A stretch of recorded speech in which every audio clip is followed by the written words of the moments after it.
We have read different analyses which are mostly written by the people who are not from the Central and Eastern Europe.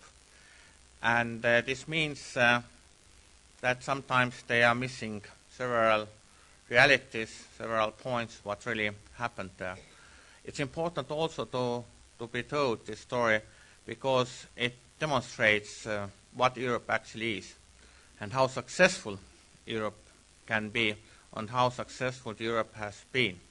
The enlargement, the Big Bang enlargement, is one of the biggest successes of the modern Europe. It has been enormous success. But the problem is that it looks that we don't understand it. We very often try to concentrate on the problems and not on the achievements, which means that we underestimate clearly our strength, our possibilities, our achievements. It doesn't mean that everything has gone well. It doesn't mean that Europe is itself in the good or good or a better shape. But when we look at what has happened, what has been done well, then without no doubt this is achievement. And this means that we must look on the real figures. We must forget this what we very often read from the press, sometimes from the studies, and check everything, which means to check the figures, to check the real situation. Then it's possible, only then it's possible to understand what has really happened and how the enlargement has gone.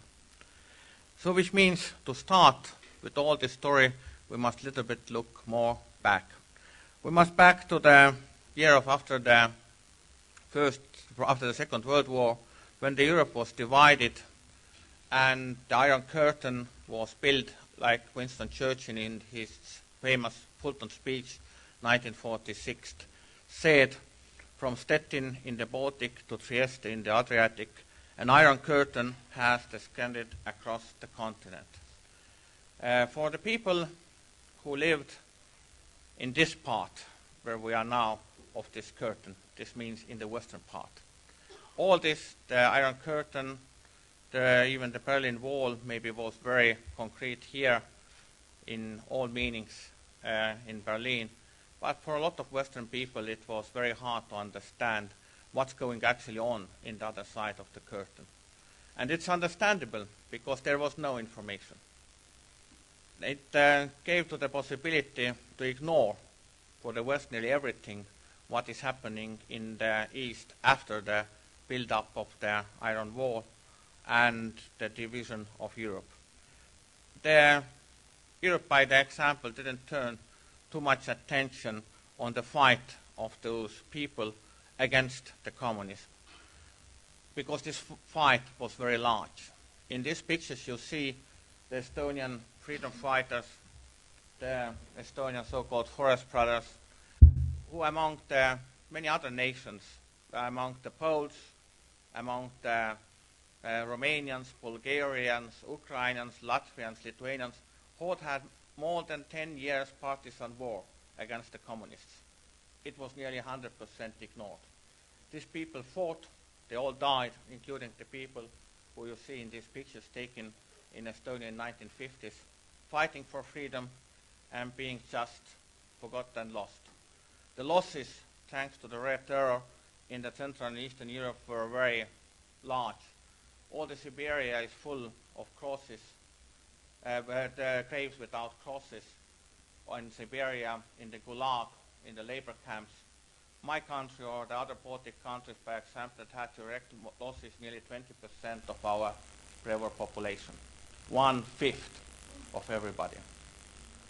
And that's very serious, because that was most educated, most active part of the society which was destroyed.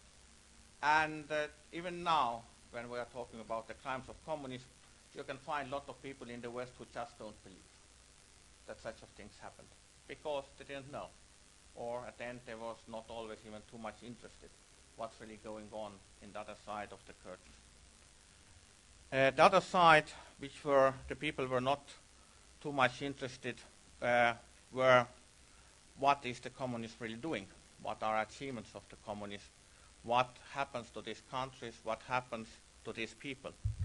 And in this aspect, also, the information was not very much there. The communism looked something when the massive killing was maybe over, and the system based mostly on the fear, which is quite nice.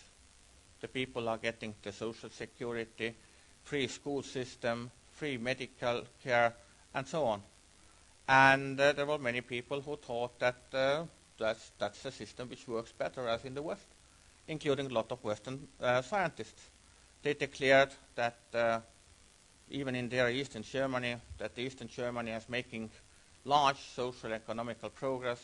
The World Bank in the 80s analyzed the situation that living standards in the East Berlin is more or less the same as in the West Berlin.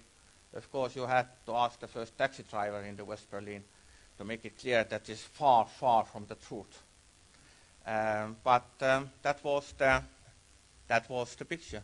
And when then once the communist system really collapsed, in combined efforts from the West, who won the Cold War, but mostly from the people inside.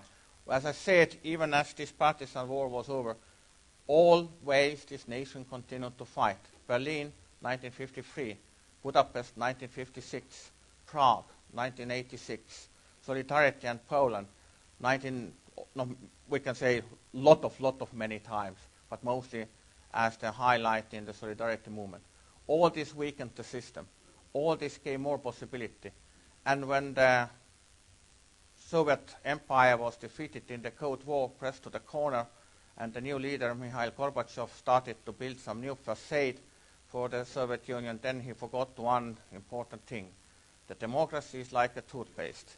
It's very easy to let out, but you couldn't put it back anymore. So which means the system collapsed very quickly, as we know. Of course, at the end, at the same time, the reality in the end of system was that. That's a food shop when you don't understand.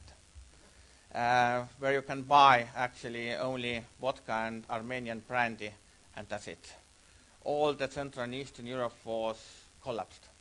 All those mistakes made during the rule of communists were suddenly at one moment seen. And these problems were huge.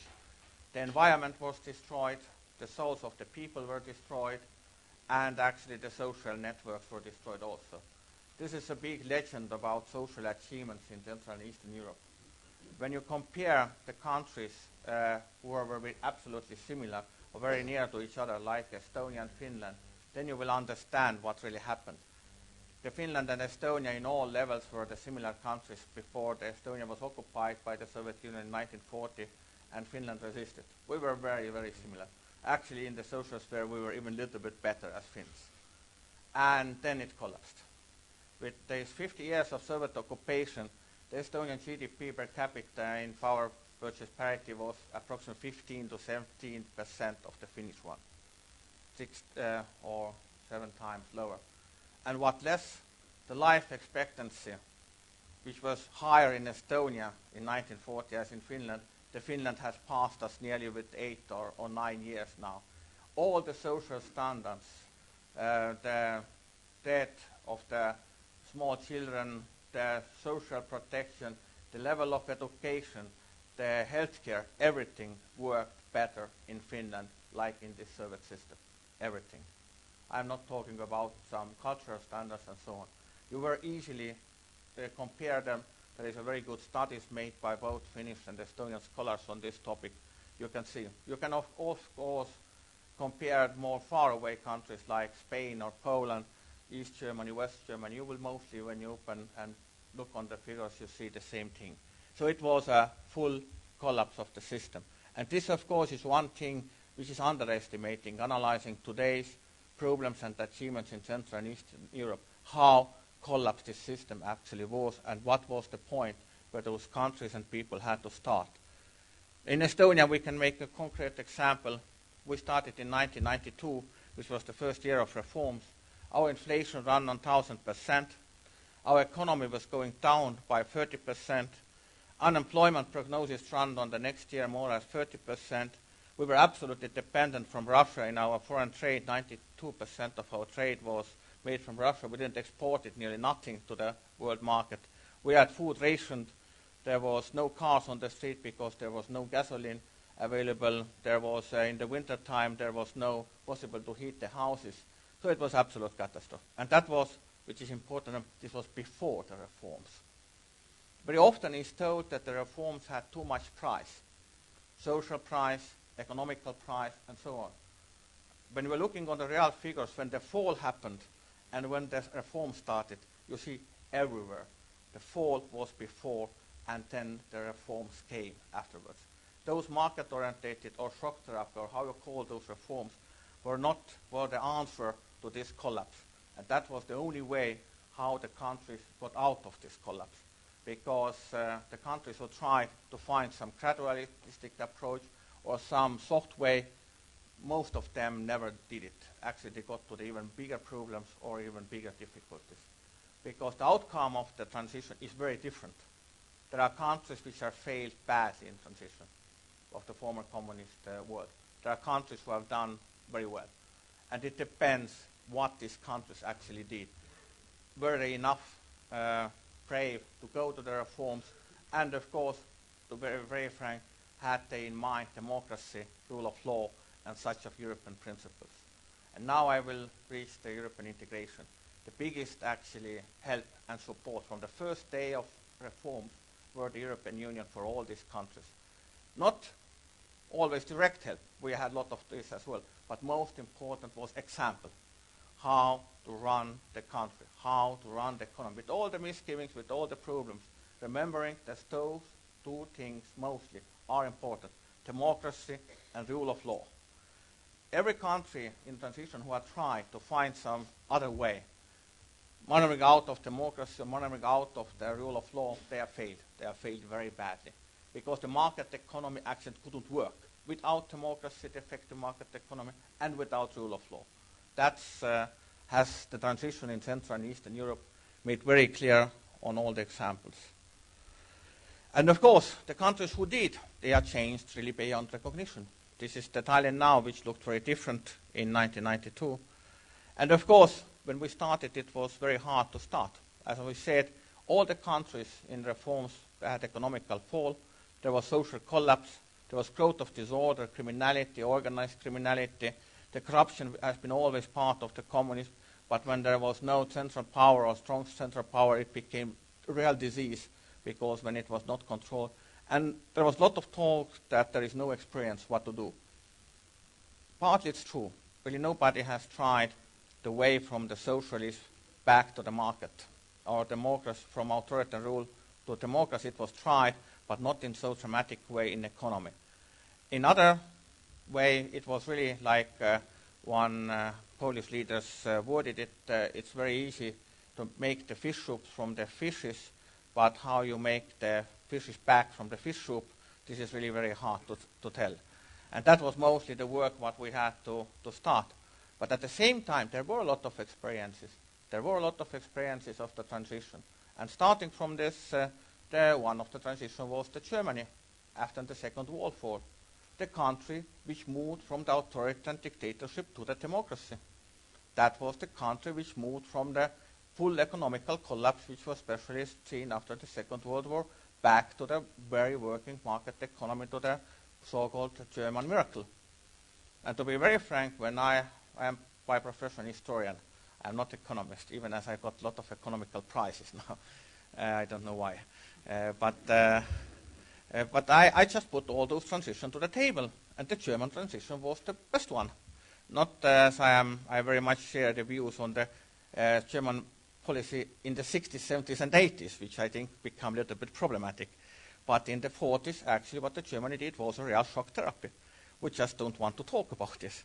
There was enormous protest against all the Erhard and Adenauer reforms in the Germany, mostly from the Social Democrats and the trade unions. The government stayed in the parliament with all its reform program with one vote. We now looking at this is a consensus in Germany. This is no shock. This was no such a... When the monetary reform was made in the Germany in 1947, it was a shock. And when we are now talking about the shock therapy in all Central and Eastern Europe, that was named the shock therapy, what was learned. The Poles used it, we used it, the Russians didn't understand it, but called it shock therapy, because they forgot this one important part of it, rule of law. And that is what regulates the market. You couldn't have the functioning market economy without the rule of law, without strong institutions, and you must invest to the institutions, you must invest to the rule of law, otherwise it's just not going. And the countries who did it have done it quite well.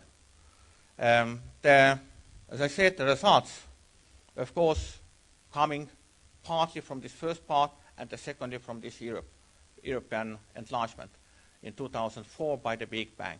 As I told soon from the first moments on, the Europe as example was enormously important to get the reforms done, to get the countries moving.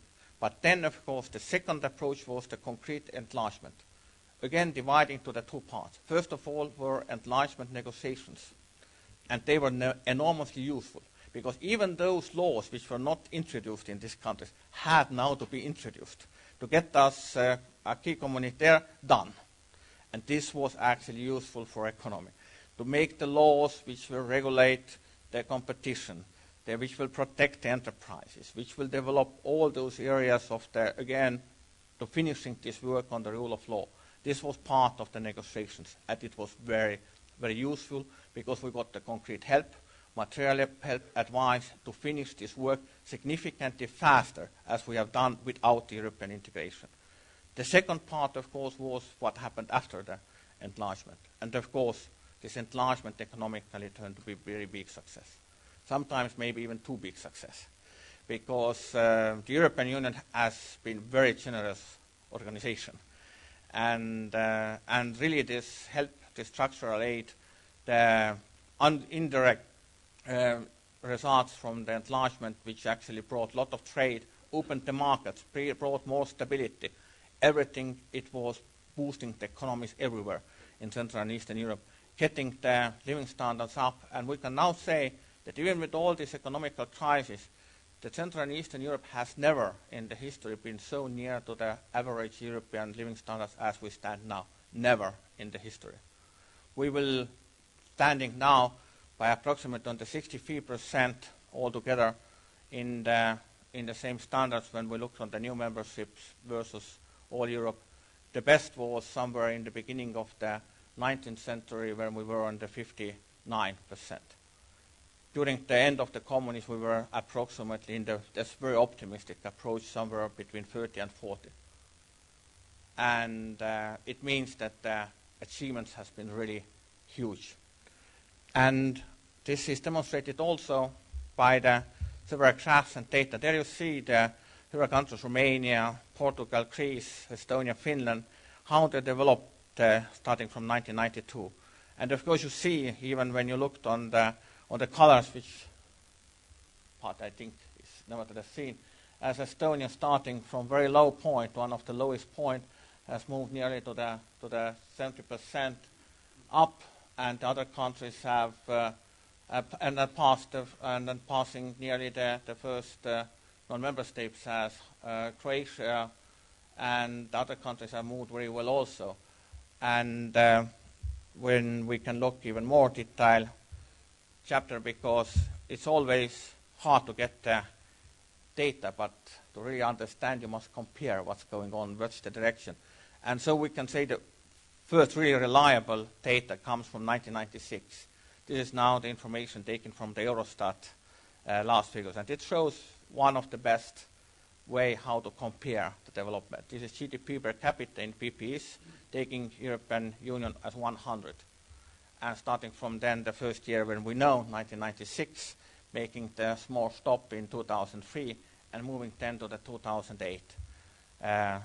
As you see, all the countries have done very well. The most worst scenario starting after the enlargement is Hungary. But that's because the Hungarians decided to keep the former communists in power.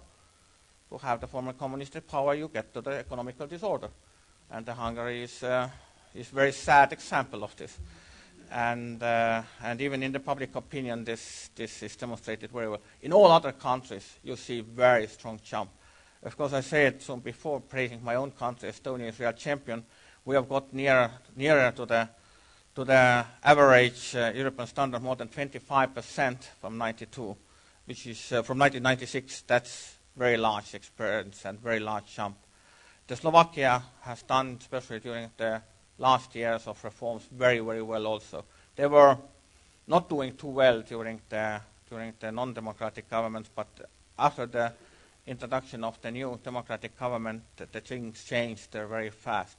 Slovenia was always the champion. Their GDP per capita was very high soon in 1992. They had one of these countries who went down very clearly. And now, again, thanks to the Mr. Janša government, who is unfortunately not in power anymore, they have done again the remarkable progress, including entering the euro, which helped them to survive the economical crisis better as other countries. So we see really very positive and very fast growth everywhere. And of course, I know the next question, Isby and I can ask all these questions again, what's the price of this? When the price of all this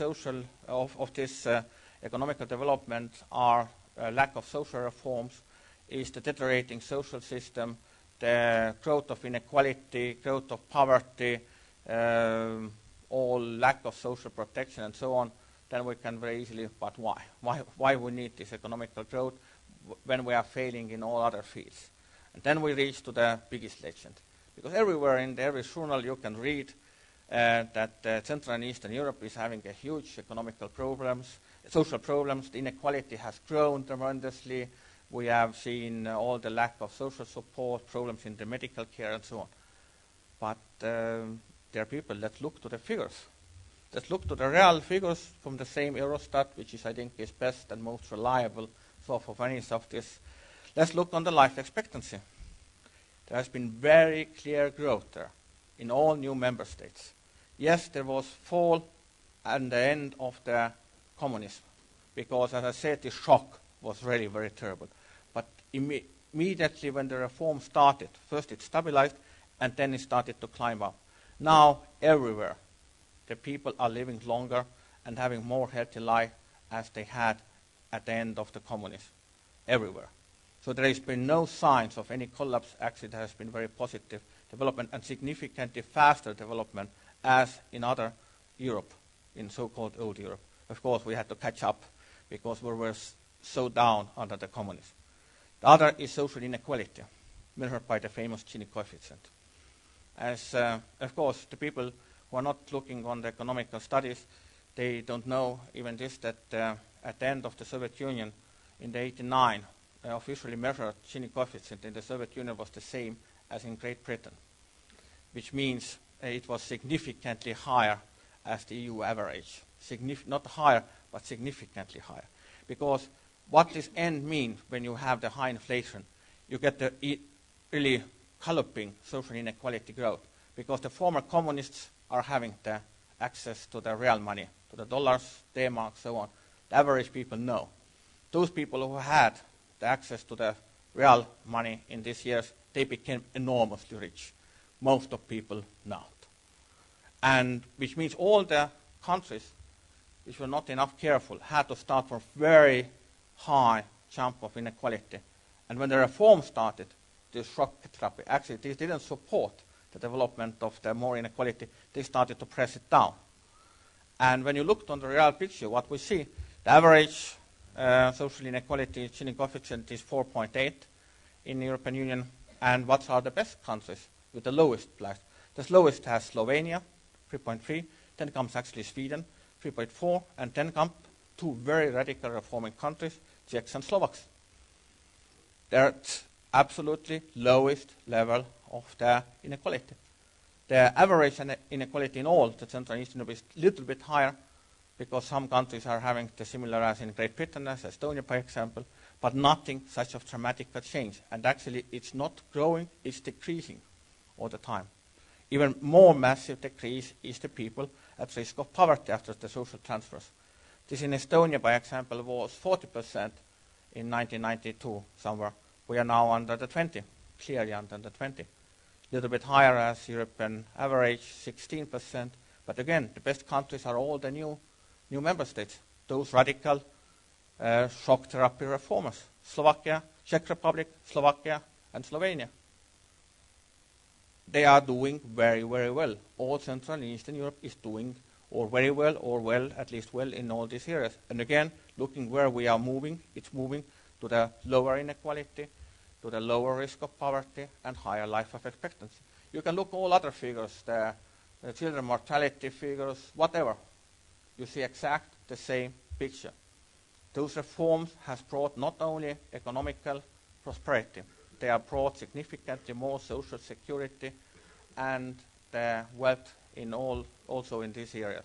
Again, even having all those problems, which we, without no doubt, having too much people are thinking it themselves to the death, and too much people let them to be killed in the car accidents.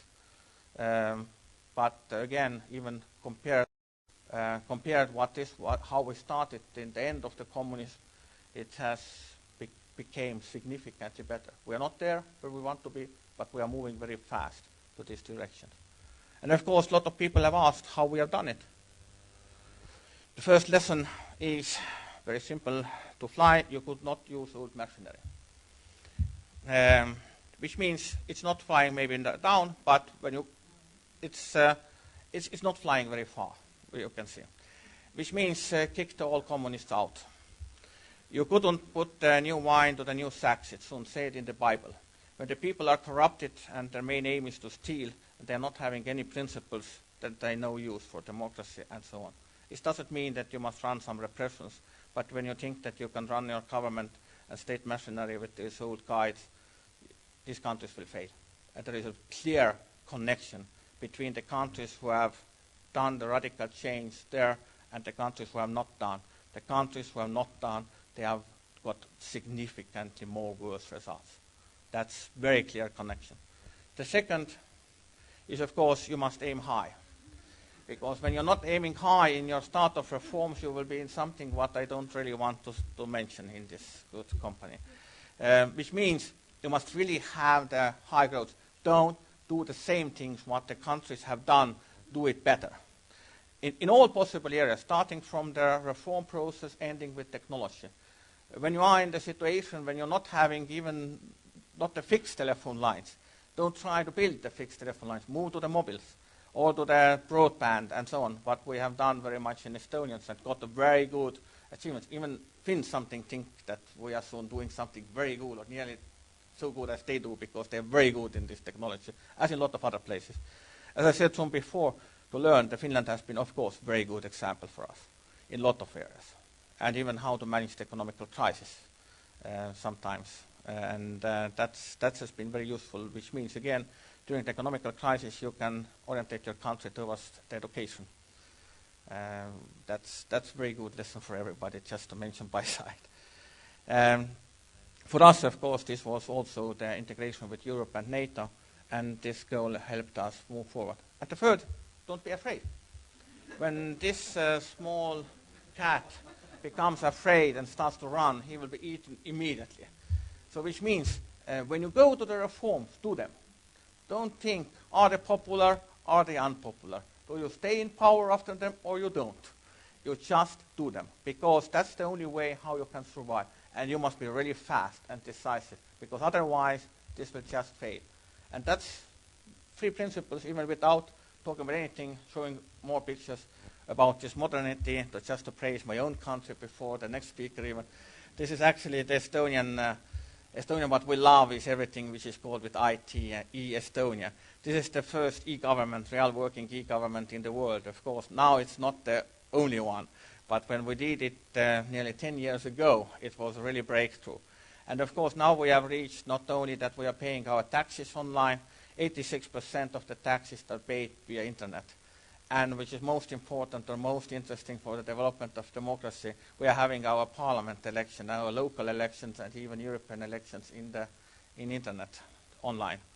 And this has raised the participation. Estonia was one of the few countries in Europe where the participation in European elections got higher in the last elections. And when you look at the amount of young people who are voting, this has grown immediately also. This is a very interesting tool that, again, it was environmental friendly because we wasted so much paper that it led us to save at least some forests, so this system.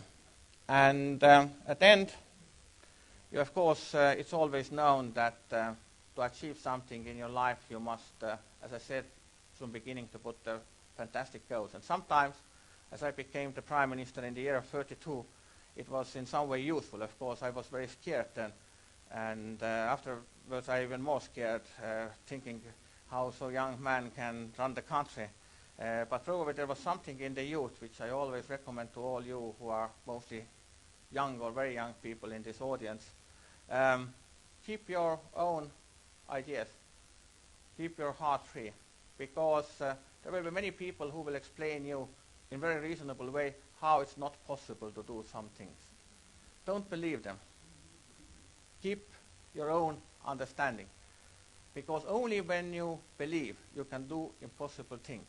And sometimes even when you don't know what is possible and what's not, it helps also. I know this from my own experience. And when you are active, when you're having your dreams, when you're fast, when you're courageous, then you can do the miracles. We all know that you couldn't run on the water. But this lizard doesn't. So he does it. And that is open for all of us, especially when we are young, decisive, brave, and we can keep our dreams. Thank you.